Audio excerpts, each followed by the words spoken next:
Começando com a doutrina do pecado, como mencionado, um dos maiores erros cometidos por teólogos de outras formas confiáveis é a tentativa de distanciar Deus do mal, mesmo no nível metafísico, isto é, no nível da causalidade. Em vez de ampliar humildade e corajosamente a doutrina sobre a soberania divina, uma doutrina a qual muitos deles falam da boca para fora. Eles são impedidos pela tradição e pelo preconceito, e sem argumento chamam de blasfêmia a afirmar os próprios ensinos explícitos e implícitos da Bíblia. A verdade é que eles querem um Deus que eles possam aprovar.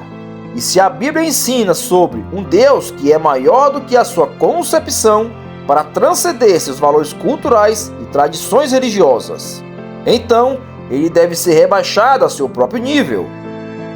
Na verdade, ao se recusar a aceitar a revelação de Deus sobre si mesmo, ele extrai seu desejo secreto de substituí-lo por um ídolo de sua própria criação.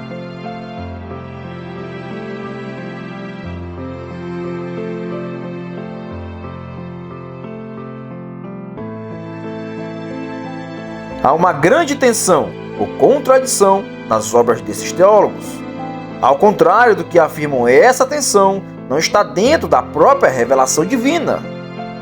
Mas entre a revelação divina e a rebelião humana deles, não é que a Bíblia se contradiga, mas que contradiz esses teólogos, de modo que se trata de verdade contra a tradição e não da revelação contra si mesma. E então eles culpam Deus pela contradição para se desculpar, e então chamam a contradição de um grande mistério para desculpar Deus.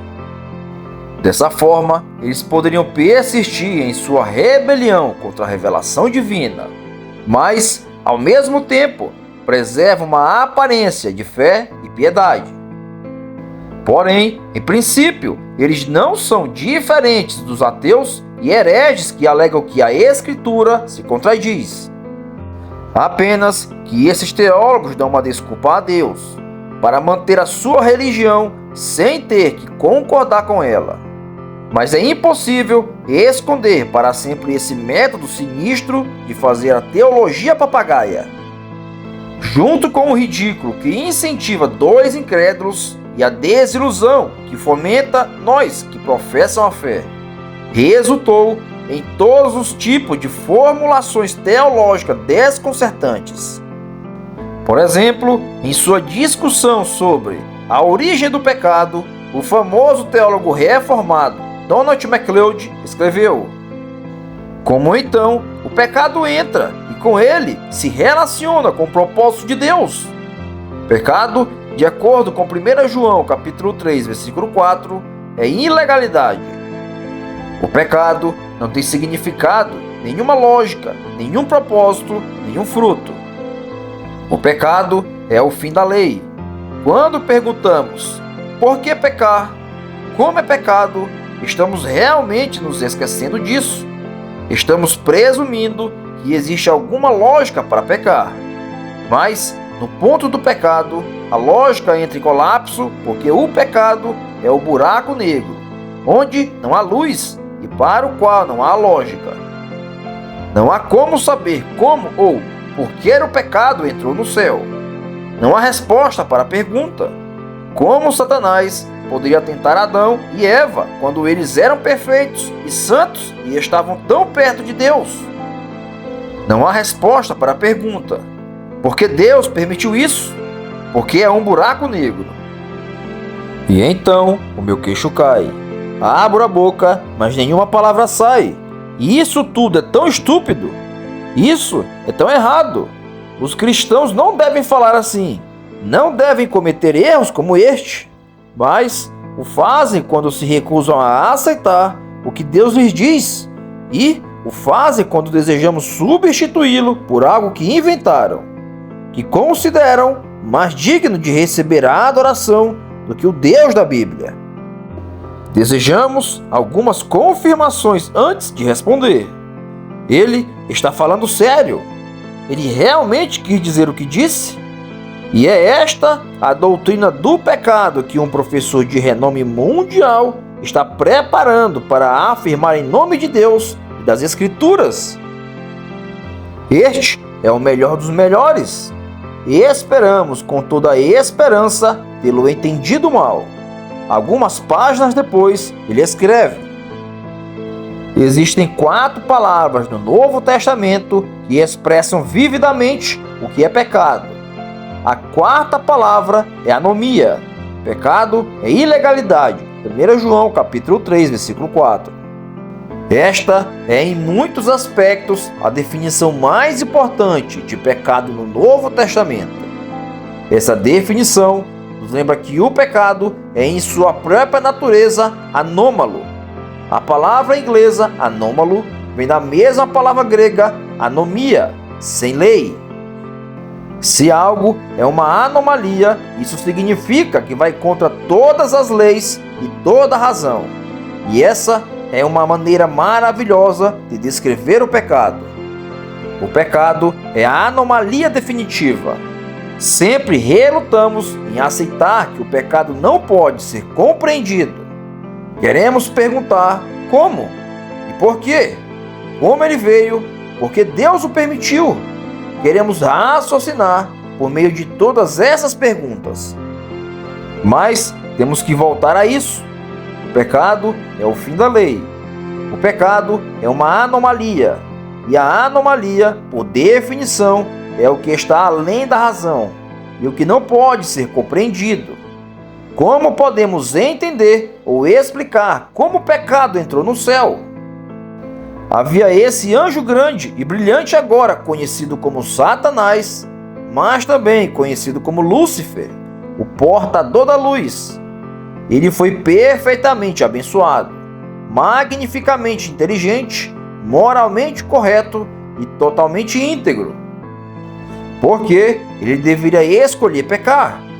Como posso explicar a decisão luciferiana de se rebelar contra Deus? Como posso explicar a ilegalidade do portador da luz? Porque o portador da luz escolheu as trevas. E eu não tenho nenhuma resposta para isso. Não tenho qualquer resposta para a pergunta. Porque Adão escolheu pecar. Não havia necessidade, defeito, pressão, ameaça, perigo, nada a ganhar. Os argumentos satânicos parecem tão absurdos. E ainda assim, o primeiro homem escolheu livremente pecar. Esta é de fato a sua posição. O pecado não pode ser entendido porque o pecado é ilegalidade, de forma que não há lei e nenhuma lógica pela qual poderia ser explicado. Portanto, quando se trata da origem do pecado, a transformação das criaturas do bem para o mal, o cristão deve dizer: não tenho resposta para isso.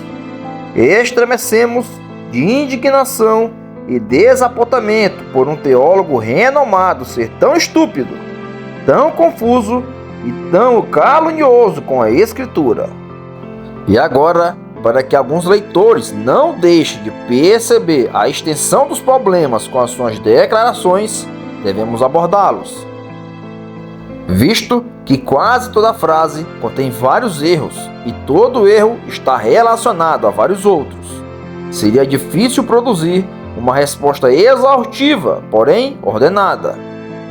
Portanto, a ideia central na qual ele baseia todo esse absurdo é que o pecado é ilegalidade, de modo que não pode ser compreendido. Ele afirma derivar essa ideia de 1 João capítulo 3, versículo 4, que diz: todo aquele que peca viola a lei. Na verdade, o pecado é ilegalidade. 1 João capítulo 3, versículo 4. No entanto, a sua explicação contém um grande equívoco após o outro. Isto é, os significados de seus termos mudam para frente e para trás, de modo que as premissas não levam de fato à sua conclusão. Às vezes, ele usa a palavra lei como se referisse a preceitos morais, que é o significado correto para este contexto, mas às vezes ele usa como se referisse a princípios metafísicos. leis que descrevem a causalidade e assim por diante. E às vezes ele a iguala à lei como a lógica, de modo que se o pecado é ilegalidade, então não há lógica para o explicá-lo. Este equívoco com o termo lei é então combinado com o equívoco sobre o sem na legalidade, isto é, enquanto na Bíblia a ilegalidade significa uma transgressão da lei moral, de modo que João diz: todo aquele que peca infringe a lei. MacLeod muda a ideia para ausência da lei. Parafraseando, a Bíblia ensina que o pecado é uma transgressão dos preceitos morais. Mas MacLeod muda isso para dizer que o pecado é uma ausência de princípios de operação, de modo que não pode ser compreendido. Por lei, a Bíblia está falando sobre preceitos éticos, mas MacLeod faz com que a palavra se refira a princípios metafísicos. E esse erro ultrajante e indesculpável só é possível quando se trabalha com certas linguagens, pois em outras existem palavras específicas para o direito que carregam consigo conotações jurídicas e morais, de modo que não podem ser tão facilmente confundidas com os princípios metafísicos. Para ilustrar a estonteante idiotice dessa espetacular demonstração de equívoco, tomemos a palavra ímpios em Judas capítulo 4, que diz: por certos homens cuja condenação já está sentenciada há muito tempo, infiltraram-se dissimuladamente no meio de vocês. Estes são ímpios e transformaram a graça de nosso Senhor Deus em libertinagem e negam Jesus Cristo, nosso único soberano e Senhor. Outras traduções dizem, sem piedade, o que já demonstra o que estou prestes a fazer. Mas, para o propósito de nossa ilustração, podemos usar a NVI em inglês. Se fizermos com a palavra ímpio o que MacLeod fez com a palavra ilegalidade, então teremos que dizer que Deus está metafisicamente ausente para homens ímpios. Isto é, embora Deus seja onipotente e onipresente, de alguma forma ele não se aplica a esses homens porque eles são ímpios. Isso também significaria que esses homens não seriam punidos por sua maldade, visto que o próprio Deus não pode alcançá-los. Mas o mesmo versículo diz que sua condenação foi escrita há muito tempo. Claro, a verdade é que ímpios se refere à maldade deles. Não significa que Deus está metafisicamente ausente de suas vidas ou que Deus não se aplica a eles, mas que seus pensamentos e ações violam os preceitos morais de Deus. Eles não ordenam que suas vidas cresçam no conhecimento dele ou sigam seus comandos. E, portanto, eles são ímpios.